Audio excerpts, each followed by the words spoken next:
தமிழக வெற்றி கழகம். தமிழ்நாட்டில் குற்றவாளிகள் தண்டிக்கப்படுவதில்லை, திருடர்கள் தண்டிக்கப்படுவதில்லை, அயோக்கியர்கள் தண்டிக்கப்படுவதில்லை.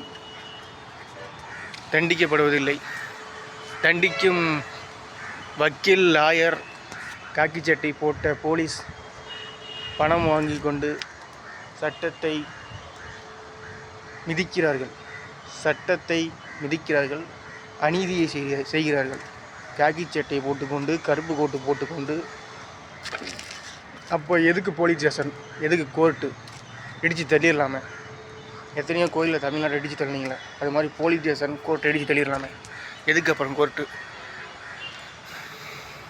அநீதி செய்கிறவங்களை காப்பாற்றுறதுக்காக, அதுக்கு தான் கோர்ட்டா போலீஸ் ஸ்டேஷன்? மக்களை காப்பாற்றுறதுக்கு தான் போலீஸ் ஸ்டேஷன், கோர்ட்டு. சட்ட ஒழுங்கை சரி பண்ண தான் சட்டம். சட்டம் ஒழுங்கு சீர்கேடு அதிகமாக. திமுக ஆட்சியில் சட்ட ஒழுங்கு சீர்கேடு, கெட்டு போச்சு.